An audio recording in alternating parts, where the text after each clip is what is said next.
Hello, I am Kiriti Sengupta. I live in Delhi. First thank goes to Bitan Chakraborty, who brings us all alive here, both on YouTube and Facebook. And today I'm here to listen to a few poets, academics, as well as to say a few lines, a few words about a book which is only 4 months old, which has 39 poems, a book that bears 100 pages, a book that was released back in September 2021, the last year. A book of poems, in fact, academic and poet Jhilam Chattaraj's second book of poems, Noise Cancellation. I welcome all of you to this engaging session where we have poet, critic, and interviewer Dustin Pickering, an academic and scholar Stella CHITRALEKHA Biswas among us. Thank you, Dustin. Thank you, Stella, for joining us. And the center stage belongs to the author, Jhilam Chattaraj. Better to address her as Dr. Chattaraj, who is the author of Noise Cancellation, a book of poems. You all are probably aware of who Dr. Chattaraj is, but let me say a few words introducing her to you, to the audience. Jhilam Chattaraj is an academic and poet based in Hyderabad.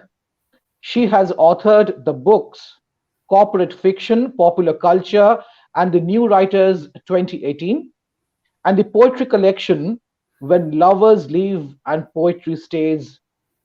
Her works have been published in journals like Queen Mob's Tea House, Colorado Review, World Literature Today, and Asian Cha, among other places. She received CTI Excellence Award in Literature and Soft Skills Development in the year 2019 from the Council for Transforming India and the Department of Language and Culture, Government of Telangana. Her new book, Noise Cancellation, as I said earlier, was released in September 2021 by Hawakal Publishers Private Limited. Well, this is the book, as you all can see. It's a cute little book of 100 pages, I repeat, but Jhilam is visibly proud. She tells the Hindu that she is grateful to life for emerging out of the pandemic with a poetry book, something good to offer to the world. These are Jhilam's words to the national daily, The Hindu. Before I request Dustin or Stella to say a few words about the book, let me read a few lines from the praises that Noise Cancellation has been able to secure for the past 4 months.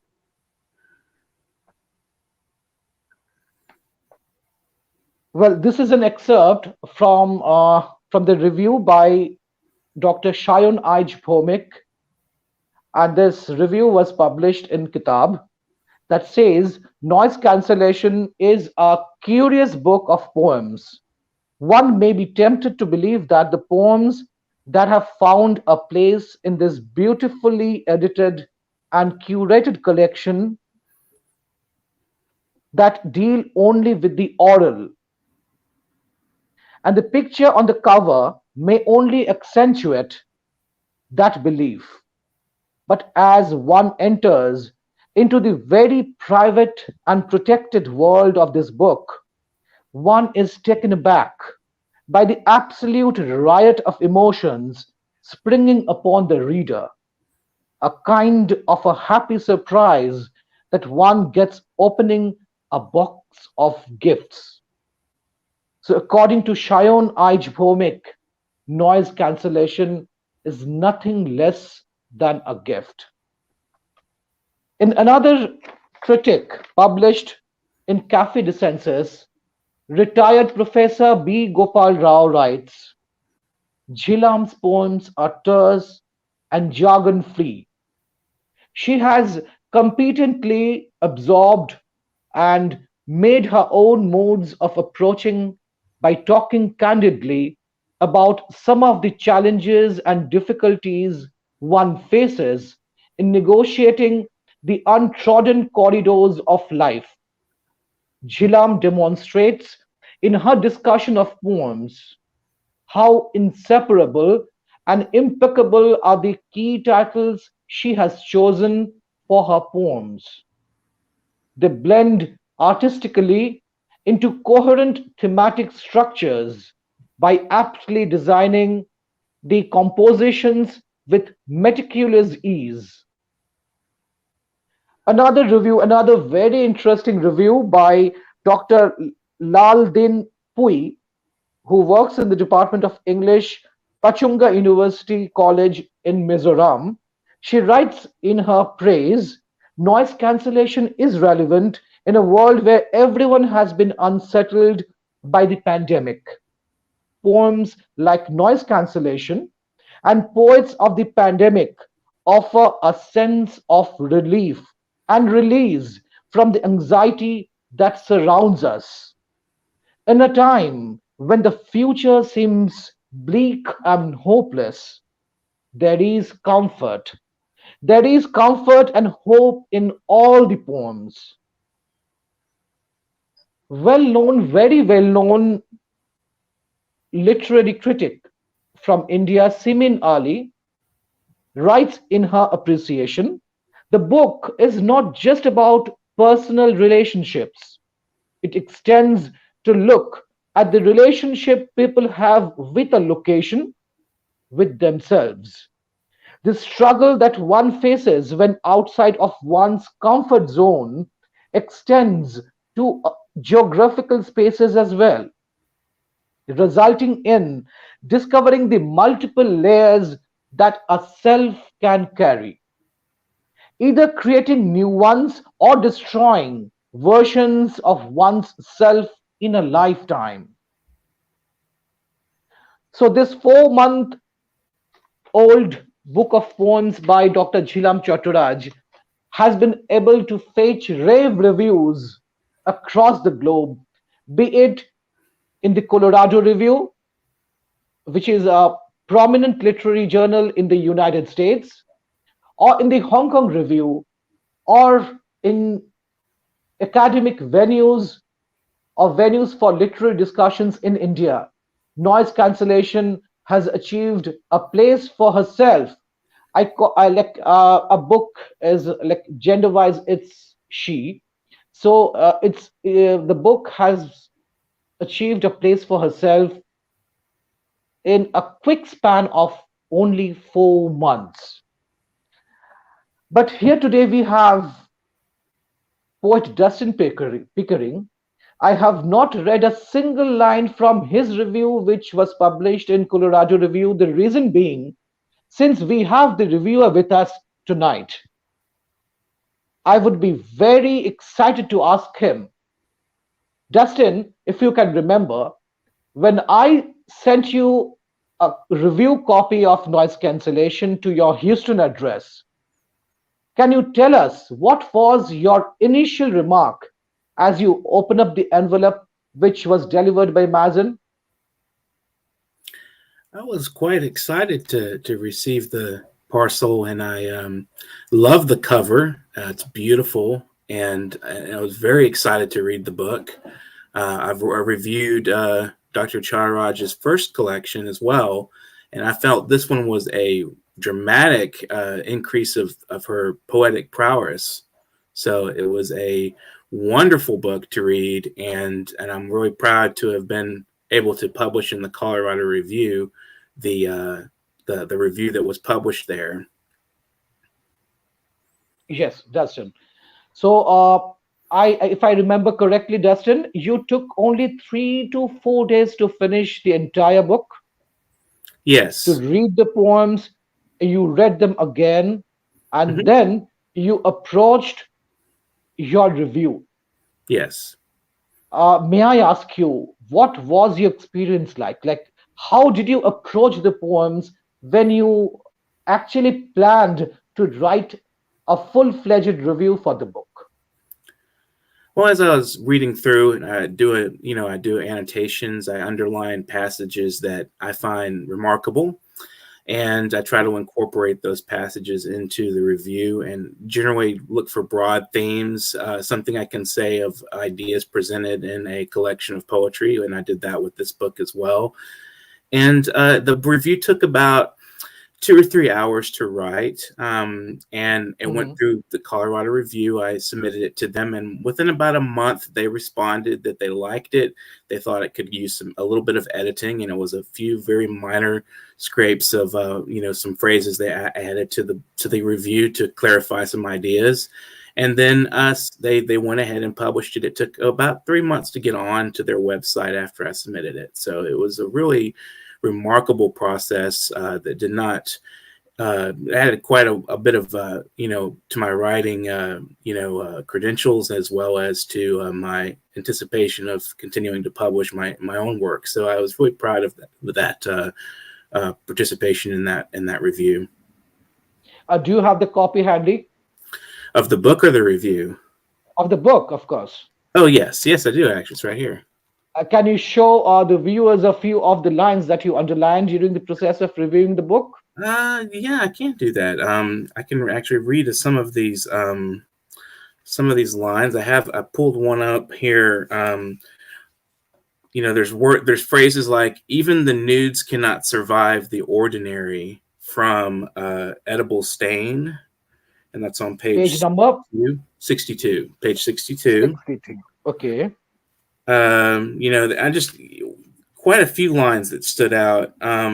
But the poem Canine, which I felt was a definitive because the cover is a picture of a kind of mongrel dog, and I felt that was a very centralized motif that this poem presented to the collection. And I underlined "years you packed in boxes" and Mhm. "desperate for a shelter home, my face on newsprint. Bruised air holds my words up to sentences. They don't ache for meanings. Ears stunned at mossed corners and coitus with machines. Yet I go nowhere." And that's from page 63 to 65. And there's Yes, quite that's a from few Canine. strong lines, very strong lines I felt were powerful, evocative, and I really enjoyed reading the entire collection for words, for phrases like that. Those are very powerful and images that I think have a lot of contemporary meaning. Of course. Thank you, Dustin. And before I come back to you again, it's Hmm. now Stella's time. Stella, thank you for joining us here together. Uh, may I ask you, how did you approach noise cancellation? Like, what specialities you found when you read these poems? Well, the very first thing that caught my attention was the title itself. You Okay. don't usually come across a collection of poetry that is titled Noise Cancellation. So that is Yes. something that caught my eye immediately when Jhilam approached me with her work, and I came across her fantastic world of creative imagination. And when I read the blurb that is given at the back and the very crisp, brief review of the book that was given, the very first line said that the book envisions a sustainable consciousness. So that is something that again struck a different chord within me. So apparently, a book which is titled as Noise Cancellation and which appears to focus specifically upon the oral faculties. It goes on to expand and take in, like embrace a wider range of psychological and emotional affect. So when I skimmed through the pages of this very slim volume that I received from Jhilam, the very first poem, Alu Posto, that obviously caught my attention. And being a Bengali, it brought out, a wide range of emotions, both personal and cultural. And I myself am, I have a preference for reading traditional poetry, which is why I, like the poems in the first volume a little more than the shorter ones, which are written in, I think, sequin variants in the second section. So the way in which she has, ordered the poems, all of them do not really have a particular chronology. They just keep on shuffling on like various songs in a playlist, and they keep hitting you on different levels. All of the poems, they combine together and they appeal to each one of your senses and each one of your emotional faculties in such a way that they combine a very different kind of, they combine together to create this holistic feeling within you of something Mhm. that is kind of providing you with a source of spiritual and emotional replenishment at the end. So and the language in which the author has written the work, you do not really find any worn out cliches or a lot of rhetorical outlandishness in the way in which she has framed these very crisply structured verses. So the language again caught my attention, and I also took uh, I guess I would say about a week to finish the book, and then I had to read it again. And I Mhm. have also written a review, which I had submitted at the Outlook India magazine, and which will, hopefully come out soon. Wonderful, wonderful, Stella. So as you say that the cover, and both the cover and the title, they seem to be extremely interesting.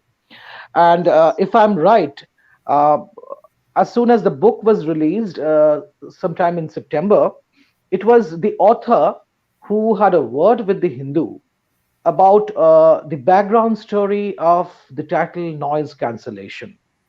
And in her interview with the Hindu, Dr. Chattaraj says that conceived in 2019, the book's beginning was ordinary. When she wanted to buy, like when the author wanted to buy a set of headphones, her brother's suggestion of a few brands with a noise cancellation feature. This suggestion acted as a spiritual metaphor. Jhilam, now it's your turn. So the word noise cancellation as a feature to a headphone that you wanted to buy from a nearby store, and as suggested by your brother. It acted as a spiritual metaphor. Metaphor. So, do you think that noise cancellation is a collection of poems, and the entire volume exhibits a holistic approach to a lot of readers? So how did you get into the spiritual core of the psyche, the spiritual core of the readers? How did you hit upon them?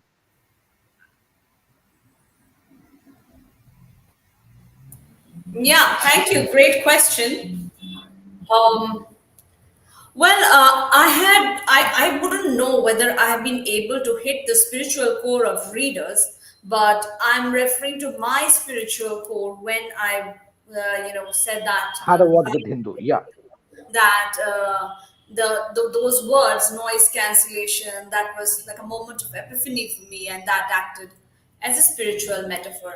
Well, spirituality here does not refers to any religion, any god, but it Yes. refers to a very strong, a consummate connection with my own self, you Mhm. know, and you can say an intuition. rekindling my intuition and being connected to my own soul and my own thoughts. That is spiritual for me. My existence, my emotions are spiritual for me. And I trust myself, my vision a lot. Not that I don't trust others, but I believe that to do anything from your heart, you need to be connected to your own self. Mm-hmm. I'm a very sensitive person. So from time to time, I find myself affected by the noise of the world at a very deep and personal level. As Dustin was reading those lines again from the poem Canine, Mm-hmm. and that was actually inspired. I mean, actually, I saw a dog, looking desperately looking for its master, and it had a leash on, but it was just left on the road. It was covered in dirt, it was hurt, it was bleeding in places, and I felt terrible. I couldn't stay still for days. Okay. And I was also not in a position to adopt the dog. So, and I Mm-hmm. just kept thinking, and this, that's what poets can do. We can just stay with the pain for some time and at Mm-hmm. least honor the pain through our writings instead of just moving on or being a bystander. So that was one thing. And so there are different kinds of things that affect me a lot. And at that point of time, 2019, I felt like I was getting very distracted with many things that were happening. And the social media landscape is one of them, which I've referred. There is, there's this cacophony of politics, fake news, rumors, right? There's so many things that distract you and that disconnect you and, kind of rips apart your existence. But you Right. can come back. There are also ways in which you can come back and you can connect to your existence. And at that point of time, when you connect, nothing else matters. And how do you connect? By respecting and honoring and cherishing your everyday life by little things. So there are a lot of plants that feature, and here's Monstera, by cultivating plants, by eating good food, by observing your small things in life like aloo posto, just to see the posto being cooked, having that patience and sitting at one place and doing nothing but to observe potatoes boiling in water, that is nourishing too. So this Mm-hmm. book, as much as it is a spiritual metaphor for me, the aim of this book is to spiritually nourish readers will tell me they have been, which most of them they have said that yes, we did find an anchorage. When we were reading, we felt a sense of belonging. You're That right. yeah, Yeah. I felt that storm within me, but when I was reading your poem, I could find the calm. I could find a way out, especially with the Ugadi Pachadi, which I talk about the Ugadi Pachadi, which is a drink that is made during the Telugu New Year and which is a combination of different flavors. And that acts as a metaphor for, kind of romantic relationships or Mm-hmm. marriages especially, and how marriage is a combination of all sorts of flavors. You got to take the shit, you got to take the good things too. Mm-hmm. So and many people have responded to me. They said that yeah, I mean, that is how we felt. I mean, we feel so parched sometimes, and then it is also something that nourishes us. Marriage at the same time, marriage is a raw mango, a surprise turn of senses. So in that way, that was my objective, that I am spiritually nourishing myself, but can I create a work that would be equally helpful and kind of just guide people a little? And I think I've been Uh, a bit yeah, successful. you did it quite successfully, Jhilam. Like if I say this is a finely aromatic book, I won't be wrong. What do you say, Dustin? Finally, what was your A, a, phrase? a finely aromatic book. Aroma. That's an interesting phrase. There was a lot of uh, food references, I believe, and it did Hmm. have a lot of sensual images that I felt were appeal to the senses for sure. Yeah, can you read a poem, like a poem that you found aromatic? Let me see if I can think of one here. Well, here's a good one. It has a lot of taste, feelings, and associated images of that. You got up a Page chai. number. It's page 56. 56. Okay. Mm-hmm. We wait for winds to curl our cup of sourness. Tamarind tails sweetened by the crush of jaggery exhale the simmering breath of summer. Marriage is like a raw mango, a surprise turn of senses, a fallen margosa blossom weeping on the night. We worship the moon, yet refuse the flourish of her nectar.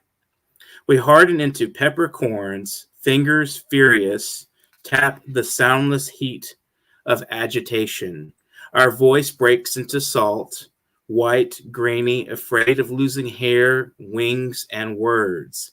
Finally, we melt into water, become the resonance of rivers singing between distances, and hold a pitcher full of antique gold swallowed by parched sentences. Wonderful. Thank you, Dustin. You're welcome. I'm sorry. So, Stella, as Jhilam writes in her poem, we melt into water. How fluid was her language in the book? As I said in my previous point, that the language was also one of the most interesting aspects of Dr. Jhilam's poetry that I found. The way in which she frames her sentences, the way in which, all of these imageries, all of these symbols, they come together, they commingle together to leave a lasting impression on your mind. She doesn't, take the stance of a very outlandish preacher who wants to alienate or overwhelm her readers in any way. But there is this certain, if I may use the term, there is a certain, kind of versatility that I find within her writing, the way in which she frames her language. She obviously experiments with the structure, with the stylistic aspects of her language to quite some extent, but I don't think that would make reading her works a very difficult thing for the readers.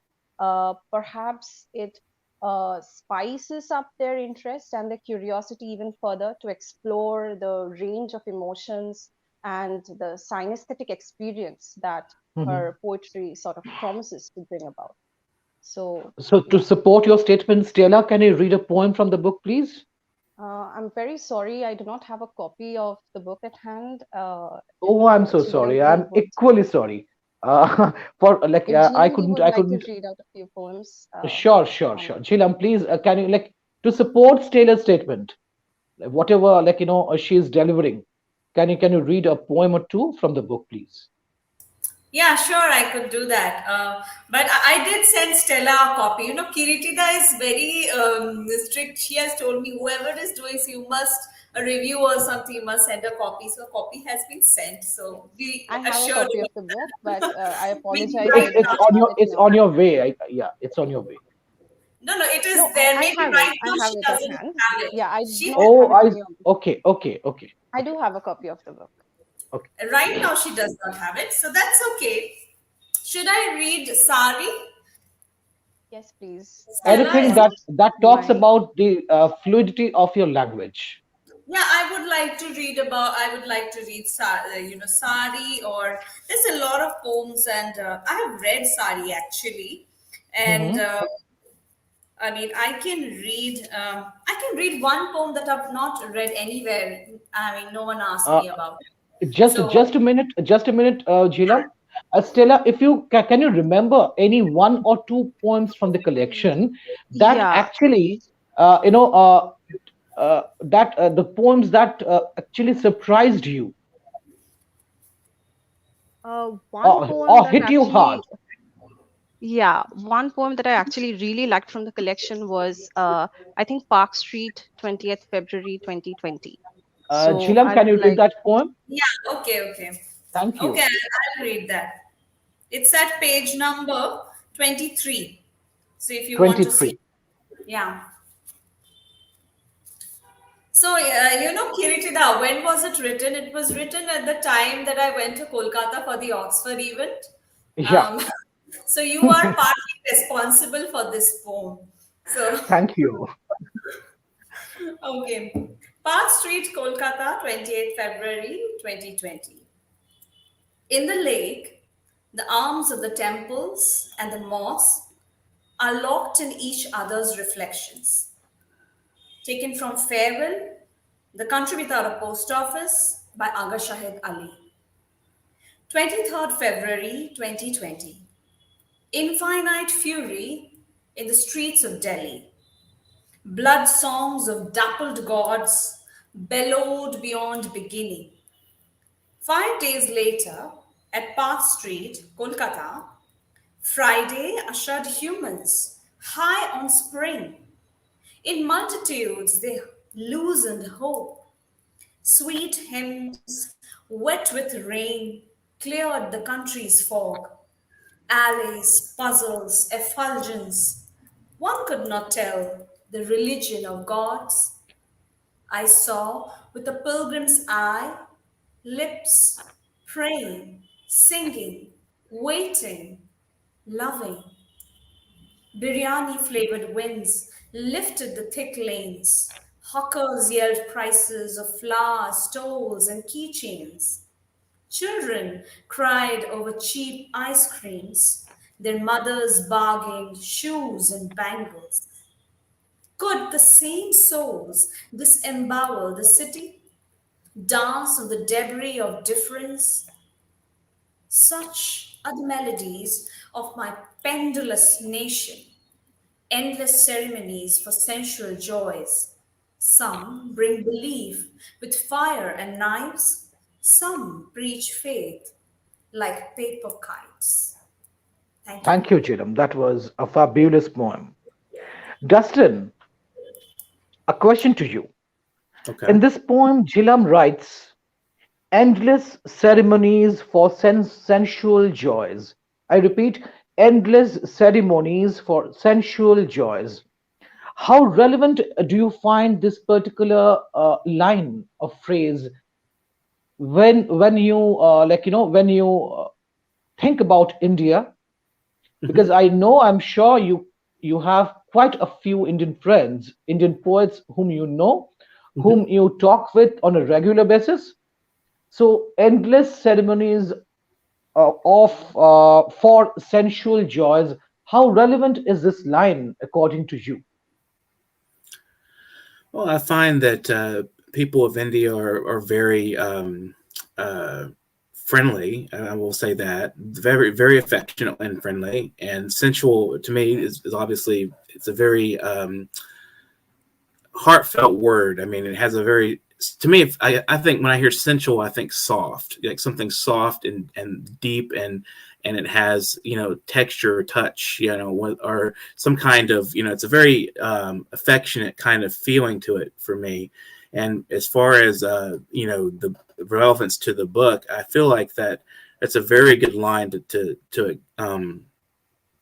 pull out to parse out from the book to describe the way that I think Dr. Chattaraj pulls out a lot of images and thoughts from the common life and uses those in a way that reminds us that these things are meaningful as compared to the digital screen or the news agencies that are promoting division and as she said earlier, fake news and whatever else, rumors and so forth. So I think that brings us back to the central idea that life in front of us is very important as well. And I think it's a wonderful line to take from the book to describe that's a very wonderful line. Thank you, Dustin. Uh, uh, like Stella, do you hold the same notion that when Jhilam writes endless ceremonies for sensual joys, did she mean the same? Like, did she want to convey the same message as Dustin explains? Yes, absolutely. Like in a world with demanding deadlines and soul-sucking schedules, I think the author tries to make us realize that we are, after all, human beings, and we Hmm. need to realize this essential humanness within us. The world which Hmm. is trying to mechanize us into working robots, sticking to certain aspects of routine life and mundaneness. that is trying to drown out the very essence of our our own sublimity, of our need to get in touch with certain aspects of aesthetic experience.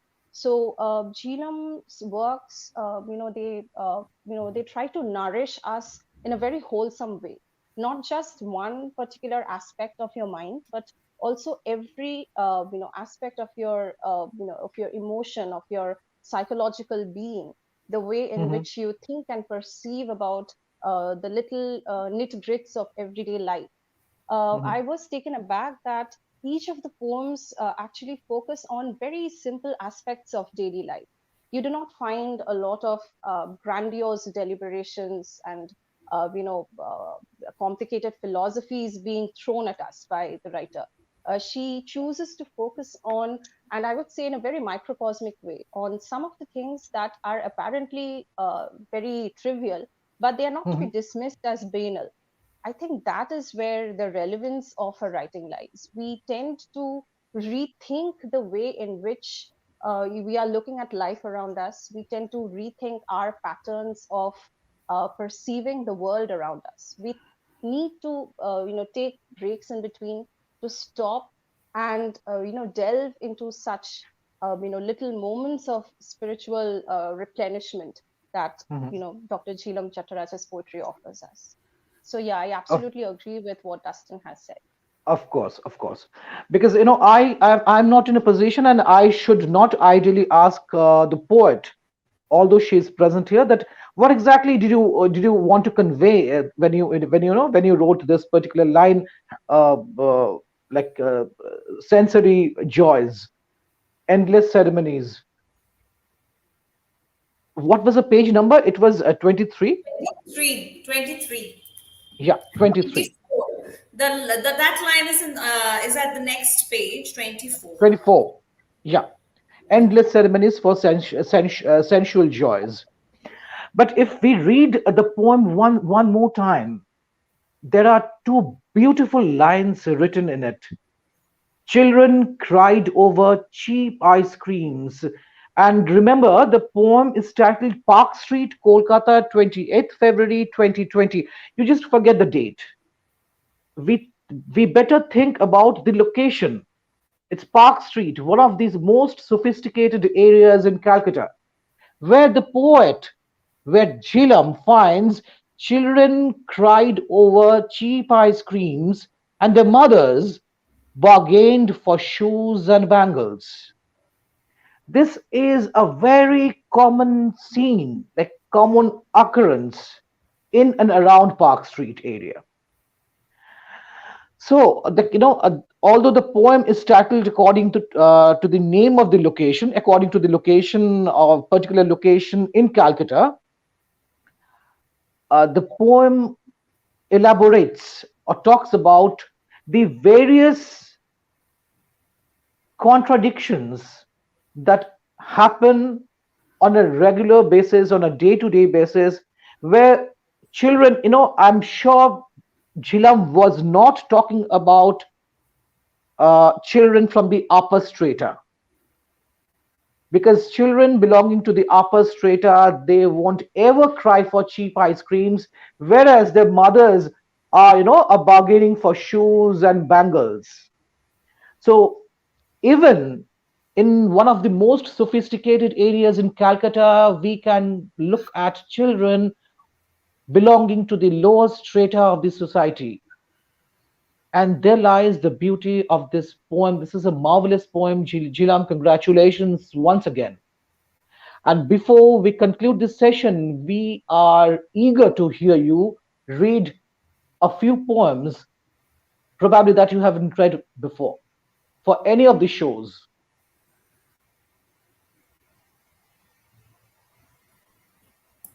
Thank you.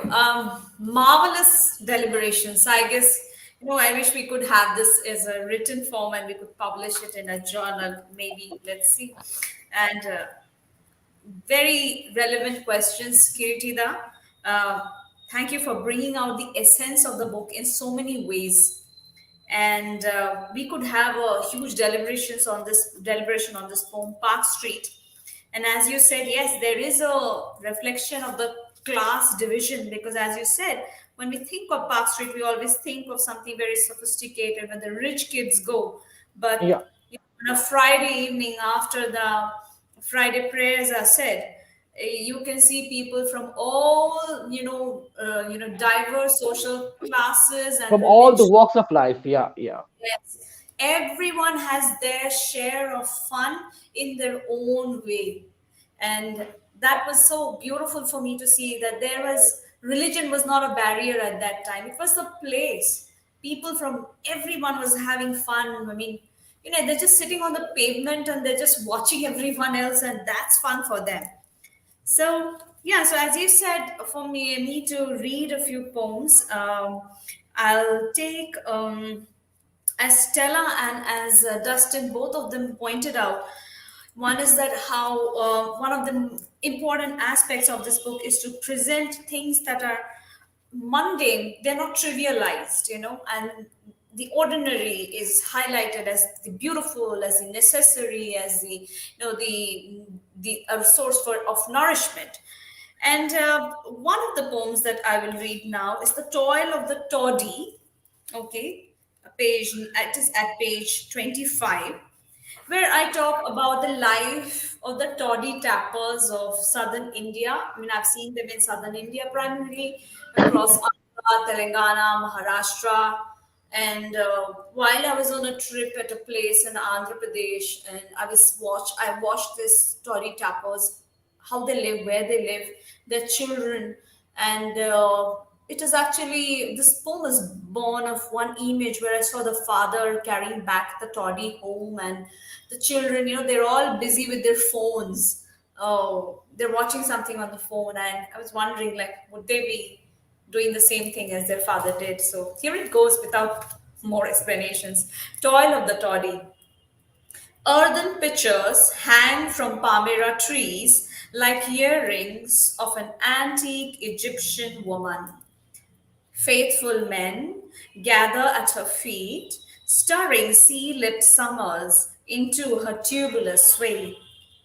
The tapper must lay hungry children to sleep. His shoulders carry heirlooms of generations who own nothing but the tongue of palm leaves. Frothy desires recline in the pallid drowse of cool toddy wine. Dark, wet bodies extract the dew of dawn, and if city folks desire, they cut through the twilight to hold, drop by drop, the oozing warmth of a mellow song. The city does not care. Only the river knows the ache of trees that have cradled the disappearing men into manhood. Only the palm groves shiver each time the young sons deny the rope, the climb, the pot of pleasure, and tap the air for the sweet wound of knowledge. Thank you. Uh, Wonderful, Jhilam. Thank you. Next, My eyes stuck at the words antique Egyptian woman. Dustin, can you hear me? Yeah, Jhilam Yes, writes yes, yes. antique Egyptian woman, page number 25. Jhilam, can you give me a second? I want to discuss this particular phrase. Justin, what is your take on antique Egyptian women, if I may ask? It's an She interesting. writes earrings of an antique Egyptian woman. What is the inevitability of the word antique in this line? I feel like it places the it starts with earthen pitchers hang from palmyra Hmm. trees. So Hmm. I feel like what she's doing here is placing a very interesting historical context to a common thing, a very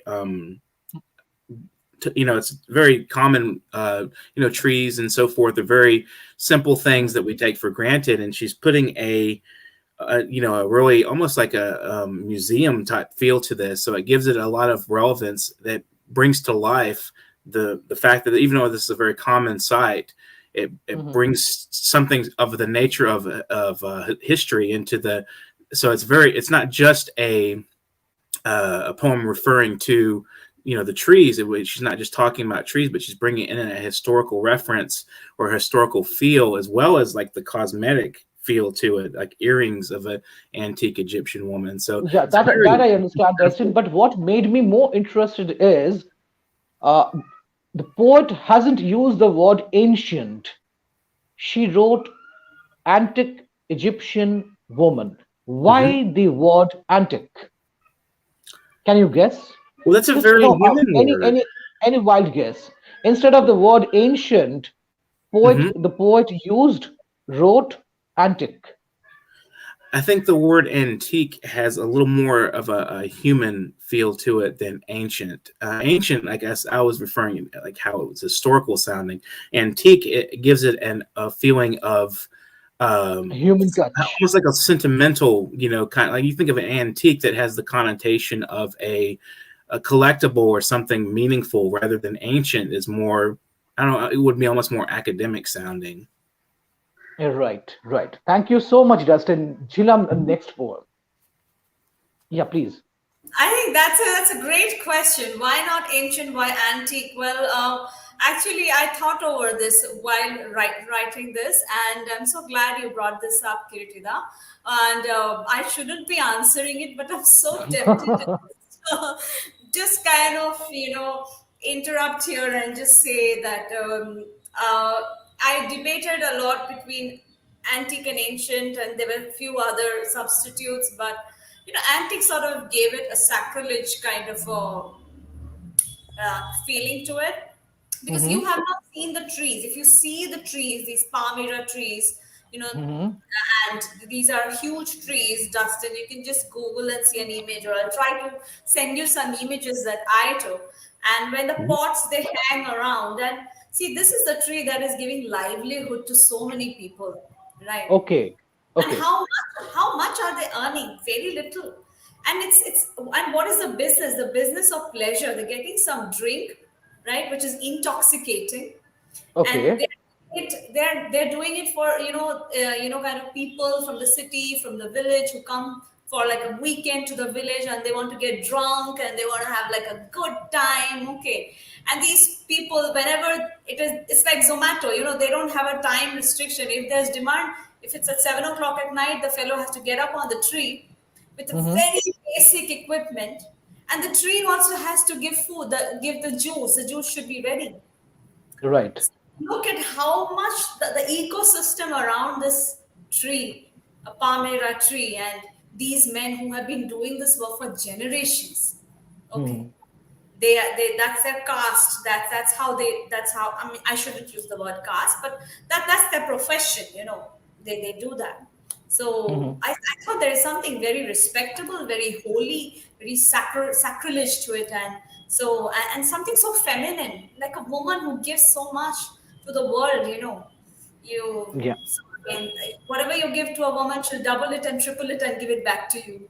Okay, so this was like the queen, the pharaoh. The trees were like queens reigning the land and giving food and money and enjoyment to insignificant mortals like us. So I could say I use it in that sense. So yeah, so I think I'll conclude by reading the one poem, the dog poem that I never get to read.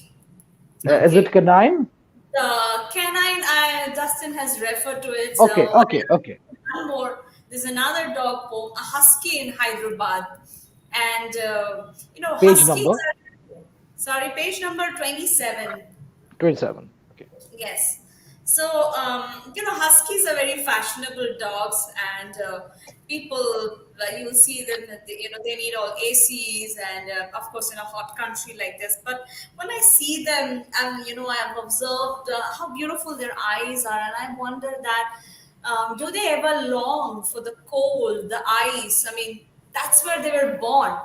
They're not meant to be kept as kind of decorative pieces in the houses of rich people. So this poem comes out from, no offense to anyone, no criticism here, but it's just an observation which all poets do. So here is me talking about the husky, or it is the voice of the husky. The husky is the speaker, the dog is the speaker of this poem. A husky in Hyderabad. They do not see my shadow shrinking through 7 Indian summers. Can white walls, chill air, flowing from spent splendid vents, sing of the Siberian snow? I'm a furry delight among opulent plots, but in my heart's core I hear bells ringing through the plains of Alaska. Bring back my canine gait, my northern heirlooms. The silken breath is weary of fancy photographs, games, and names. Nothing adds memory to my muscles. Too foreign for the dogs of the Deccan. I cannot sleep under park benches. Some, I cannot sleep under park benches. Aimlessly stare at the steam escaping the biryani. Walk into greasy alleys, swollen with a sea of faces, their noses inspecting the air for kebabs, cumin, and cinnamon. There's a lover, ripe as mangoes, but I wish to be thawed in icy embraces. I see home, silent sledgeways, my wolfish howl shattering the sacred woods when I birth children unafraid of sunless skies. Midnight glimmer on frozen domes, lonely, laden-eyed animal, waits and imagines crystal waters and floating stones. Thank you. Very sensitive, extremely sensitive. So, a human being and an academic and a poet writing on behalf of a husky. That makes it even more interesting, Sheila. Thank you all. Thank you so much for being with us for this evening of an event that surrounds noise cancellation, which is undoubtedly an expensive proposition for anyone using a headphone. And I believe, you know, because not all headphones come with this feature called noise cancellation. Headphones which are expensive, only they have this feature called noise cancellation. And I'm sure, Jilam, with your sensitive portrayal of human emotions and, of course, emotions of the canines, you have indeed made this book a real treasure, which is sophisticated, which is expensive, and readers from all over the world will definitely cherish its presence in the days to come. Thank you so much, Dustin, Stella. Thank you once again. Jhilam, uh, thank you for making this evening even more sensitive and sensible. Goodbye.